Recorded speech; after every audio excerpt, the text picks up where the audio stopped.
Hello बच्चों, make it easy online platform पर आप लोग का बहुत बहुत स्वागत है। तो आज हम बात करेंगे सीबीटी 1 2025 जो लेटेस्ट वैकेंसी आई है आरआरबी जेई का, उसका सीबीटी 1 कब हो सकता है, कितना टाइम हमारे पास है, किस तरीके से हम लोग प्रिपेयर कर सकते हैं इस बचे हुए टाइम में, इस बचे हुए टाइम का यूटिलाइज हम लोग कैसे कर सकते हैं। हर एक चीज के बारे में हम लोग तभी तो बात कर पाएंगे जब हमें टाइम पता होगा कि लगभग लगभग हमारे पास कितना टाइम है। तो चलिए कुछ पैटर्न देखते हैं कि 2019 में जब पेपर हुआ था, 2025 में जब 2024 में जब पेपर हुआ था, उसका पैटर्न क्या था, क्या वो सेम था? क्योंकि अगर 2019 और 2024 का पैटर्न सेम है तो कहीं ना कहीं 2025 में भी वो वही पैटर्न दोहराएगा। जिस हिसाब से जितना जितना टाइम उसने उस टाइम हमें दिया था 19 और 24 में, लगभग एक्सपेक्टेड है कि उतना ही टाइम हमें कहां दिया जाएगा, 2025 में भी दिया जाएगा। तो चलिए देखते हैं, सबसे पहले एनालाइज करते हैं चीजें, उसके बाद जो हमारा अजम्पशन है वो लगाते हैं कि सीबीटी 1 कब हो सकता है, कितना टाइम हमारे पास है। तो सबसे पहले बात करते हैं 2019 की।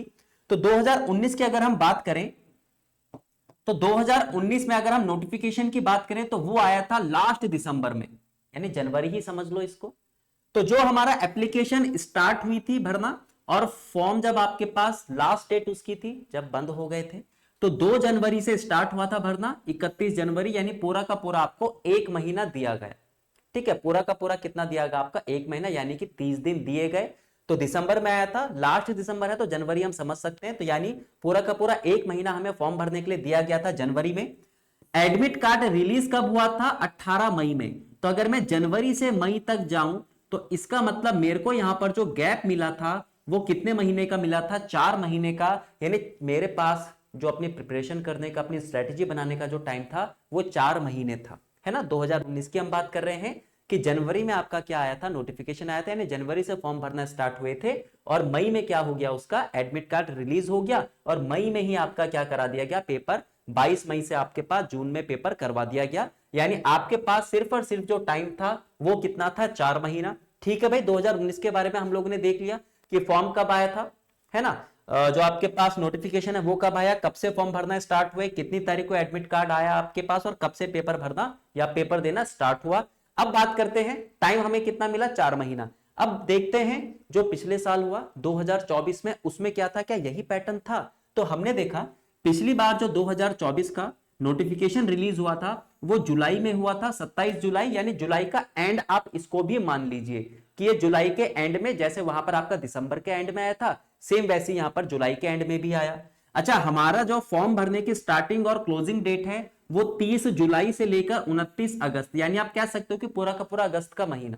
यानी फिर से हमें कितना मिल रहा है, लगभग लगभग 30 दिन हमें यहां पर मिले, एक महीना समझ लो। मतलब आप अगर मोटा मोटा हिसाब लेकर चलो ना तो ये चलो कि अगस्त में ही आपका नोटिफिकेशन आया था, अगस्त में ही आपके पास फॉर्म भरना स्टार्ट हुए, तो पूरा अगस्त हमें किसके बेस पर मिला था, फॉर्म भरने के लिए मिला था। ठीक है, अच्छा, अब जो हमारा सीबीटी 1 हुआ था उसका एडमिट कार्ड कब रिलीज हुआ? दिसंबर में, 12 दिसंबर, और जो आपका एग्जाम हुआ वो भी दिसंबर में ही हुआ। तो हमने देखा पिछली बार तो जनवरी में आया था, मई में हो गया था, 4 महीने मिले थे। यहां पर हमें कितना टाइम मिला? तो देखो पूरा अगस्त, अगस्त में आपका स्टार्ट हुआ था फॉर्म भरना, 12 दिसंबर से या फिर 16 दिसंबर से आपके एग्जाम स्टार्ट हो गए, यानी यहां पर भी हमें कितने महीने मिले? 4 महीने। यहां पर भी आपके पास 4 महीने मिले पूरे के पूरे, है ना।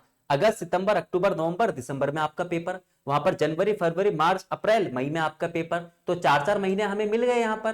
तो भाई अभी तक तो पैटर्न यही कह रहा है कि भाई आरआरबी जेई जो है, आरआरबी वाले क्या करते हैं कि नोटिफिकेशन जारी करते हैं लास्ट में, लास्ट मतलब मंथ के लास्ट में। तो जरा देखो यहां पर भी मंथ का लास्ट ही है एक टाइप से, है ना, 22 अक्टूबर लगभग एंडिंग ही आप लोग समझ लीजिए। अच्छा, उसके बाद वो क्या करते हैं, एक महीने का हमें टाइम देते हैं फॉर्म भरने का। ठीक है, जैसे यहां पर आप आ जाओ, 22 अक्टूबर को आपके पास नोटिफिकेशन जारी हुआ, 31 अक्टूबर यानी बिल्कुल लास्ट, अक्टूबर सोचो है ही नहीं, 30 नवंबर यानी पूरा का पूरा एक महीना हमें क्या मिल रहा है, फॉर्म भरने के लिए मिल रहा है। तो भाई अभी तक तीनों चीजें सेम है। पहला कि वो मंथ के लास्ट में देते हैं, सेकंड आपके पास क्या है कि वो एक महीना पूरा का पूरा देते हैं। उसके बाद आपको जो टाइम मिलता है वो कितने महीने का मिलता है? 4 महीना इंक्लूडेड दैट जो आपका टाइम पीरियड है किसका, फॉर्म भरने का, उसका। तो अगर हम यहां पर अपना लॉजिक लगाएं, थोड़ा सा सोचे जिस हिसाब से पैटर्न अभी फॉलो कर रहा है, तो कहीं ना कहीं देखो हमें थोड़ा सा हिंट मिल सकता है ना कि हमारे पास कितना टाइम है, क्योंकि जब तक हमारे ऊपर टाइम का प्रेशर नहीं होगा तब तक हम अपनी एक्चुअल शक्तियों का यूज नहीं कर सकते। कौन सी शक्ति? जहां पर हम 24 घंटे को 48 घंटे बना देते हैं, यानी कि दिन दुगनी रात चौगनी हम लोग क्या करते हैं, मेहनत करते हैं। टाइम अगर हमें पता चल जाए कि इतना टाइम मेरे पास है, तो हम उसके अकॉर्डिंग अपना पेस डिसाइड कर सकते हैं प्रिपरेशन का, कि अब किस गति से हम लोग अपनी प्रिपरेशन स्टार्ट करें। तो अगर हम बात करें 2025 की, तो 2025 में आपके पास नवंबर पूरा का पूरा दिया जा रहा है। तो नवंबर, दिसंबर, जनवरी, फरवरी, 4 महीने मिल गए हमें पूरे के पूरे। अब जो पेपर एक्सपेक्टेड है वो आपके पास क्या है, मार्च, यानी मिड मार्च से लेकर आप लोग अप्रैल स्टार्टिंग के आसपास समझ सकते हैं कि सीबीटी 1 जो है वो 2026 में कंडक्ट कराया जा सकता है। देखो ये आपका पूरा का पूरा सेशन लाने का सिर्फ एक ही मकसद था कि आप लोग को बताना कि आप लोग के पास कितना टाइम है। 19 में भी आप लोगों को लगभग 4 महीना दिया था नोटिफिकेशन आने के बाद, 24 में भी आपको लगभग 4 महीने मिले थे नोटिफिकेशन आने के बाद। तो अभी भी एक्सपेक्टेड यही है, पॉसिबिलिटी यही है सारी की सारी, कि आप लोगों को जो टाइम मिलेगा वो 4 महीना ही मिलेगा। देखो ऊपर नीचे हो सकता है, इसकी कोई गारंटी नहीं, लेकिन जिस हिसाब से अभी तक वो चीजें ट्रेंड फॉलो कर रहे हैं उस हिसाब से आपके पास कितने महीने हैं, 4 महीने। और इन 4 महीने में आप लोगों को सीबीटी वन के लिए बहुत ज्यादा मेहनत करने की जरूरत है। आप लोगों को अपना सिलेबस कवर करना पड़ेगा, ठीक है, साथ ही साथ आप लोगों को रिवीजन करना पड़ेगा, क्योंकि ये बेसिक की है किसी भी एग्जाम को निकालने की। रिवीजन आपके पास, साथ ही साथ क्या आपके पास प्रैक्टिस बहुत ज्यादा जरूरी है। जब ये तीनों चीजें हो जाएंगे उसके बाद हम लोग क्या लगाते हैं, मॉक टेस्ट लगाते हैं। तो ये 4 मेन फैक्टर हैं जो आप लोगों को करने हैं। सिलेबस कवर करना है टाइम पे, रिवीजन आप लोग को करते रहना है, प्रैक्टिस आप लोग को करती रहनी है, क्योंकि ये 3 चीज आपको बताते हैं कि आप लोगों की चीजें जो है वो कवर है, तो आप लोग के पास कॉन्फिडेंस है कि हाँ मैं कर सकता हूं। उसके बाद जब हम लोग मॉक टेस्ट देते हैं तो वहां पर हमें छोटी छोटी गलतियां मिलती हैं, ठीक है। मॉक टेस्ट हम नंबर के लिए कभी भी नहीं करते। मॉक टेस्ट हम चेक करते हैं कि भाई हमने अभी तक जो मेहनत करी है, हमने जो सिलेबस कवर करा है, प्रैक्टिस और रिवीजन जो करी है, वो कितना फल दे रहा है, कहां कहां पर मैं छोटी छोटी गलतियां कर रहा हूं, है ना। यही सारी की सारी चीज क्या चेक करने के लिए हम क्या करते हैं, मॉक टेस्ट देते हैं। क्योंकि अगर आपको पेपर निकालना है तो आप लोगों को स्पीड के साथ साथ एक्यूरेसी पर भी ध्यान देना है। सिर्फ क्वेश्चन करने से नंबर नहीं मिलता, क्वेश्चन को सही करने से नंबर मिलता है। सिर्फ क्वेश्चन सही करने से आप लोग का मेरिट में नाम नहीं आ सकता। क्वेश्चन को सही करना है गिव दिए हुए टाइम में सारे के सारे क्वेश्चन में, तब जाकर मिलता है आपका मेरिट में नाम, ठीक है। तो अगर आप लोग का सिलेबस कवर नहीं है, अगर आप लोग अभी तक यही सोच रहे हो कि जब आपके पास डेट आएगी तभी हम प्रिपेयर कर रहे हैं, तो आप लोग बहुत पीछे हो जाओगे। आज से, अभी से अगर आप लोग कर रहे हो इससे पहले से स्टार्ट तो बहुत बढ़िया चीज है, लेकिन अभी तक आप लोगों ने अगर स्टार्ट नहीं करा है तो आज और अभी से आप लोग क्या कर लीजिए, स्टार्ट कर लीजिए। हम आप लोग की हेल्प करने के लिए हमेशा तैयार है।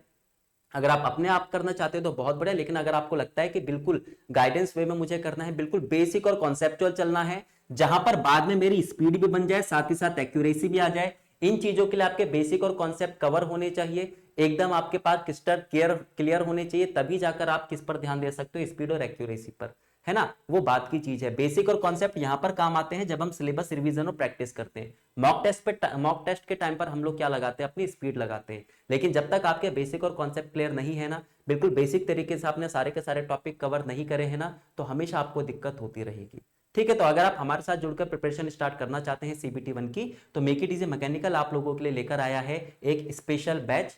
अगर आप लोगों ने एएलपी का भरा है तो उसके लिए भी है, कॉम्बो बैच है, ठीक है, ध्यान रखना। एएलपी प्लस आपका जेई, अगर आपने दोनों एग्जाम भरे हैं तो आपको भी पता है कि भाई पीवाई की सीरीज देखो आपका डेली चल ही रही है सुबह 10 बजे, ठीक है, जहां पर आपको पैटर्न भी साफ साफ पता चला है कि किस किस लेवल का एग्जाम पूछा जा रहा है। एएलपी और जेई में बहुत ज्यादा डिफरेंस तो है ही नहीं। तो अगर आपने दोनों भरे हुए हैं तो ये आपका कोर्स जो है वो दोनों में काम आएगा, एएलपी में भी और जेई में भी। प्रॉपर आपके पास नॉन टेक का ये बैच है, ठीक है। मैथ्स इसमें कवर्ड है, रीजनिंग है, साइंस है और आपके पास जनरल अवेयरनेस है। मैथ्स और रीजनिंग में सारी की सारी चीजें, जैसे कि मैं बोलता हूं कि बेसिक और कॉन्सेप्ट इसी तरीके से कराई गई है। साथ साथ बताया गया कि अप्रोच हम लोग क्या रख सकते हैं, क्वेश्चन को करते किस तरीके से, क्वेश्चन को जल्दी किस तरीके से कर सकते हैं, हर एक चीज के बारे में बताया है। सेम ऐसे ही साइंस और जीके जीएस के बारे में भी, ठीक है। प्राइस की बात करें तो फिलहाल 50% ऑफ चल रहा है, 1200 का आसपास ये है। MIE 50 अगर आप लगाओगे तो 599 का ये कोर्स आप लोग को पड़ेगा, ठीक है। तो make it easy mechanical app पर जाकर आप लोग परचेस कर सकते हैं, ठीक है। डाउनलोड कीजिएगा प्ले स्टोर पर जाकर, उसके बाद आप जैसी ऐप ओपन करेंगे ये कोर्स आपको दिखेगा, उसके बाद आप परचेस कर सकते हैं। और आज अभी से ही आप लोग क्या कर सकते हैं, अपनी प्रैक्टिस स्टार्ट कर सकते हैं, अपना सिलेबस कवर करना स्टार्ट कर सकते हैं, अपनी प्रिपरेशन स्टार्ट कर सकते हैं। साथ ही साथ उसमें गाइडेंस सेशन भी है जहां पर आपको हेल्प मिलेगी कि किस तरीके से हम लोग कवर करेंगे। ठीक है, तो फिलहाल आज के सेशन में इतना ही, मिलते हैं आपसे अगले सेशन में। बाकी कोई भी क्वेरी, कोई भी अगर आपके पास डाउट है तो आप लोग या तो मेरे टेलीग्राम चैनल पर बोल सकते हैं, जुड़ सकते हैं, अतुल सर MIE।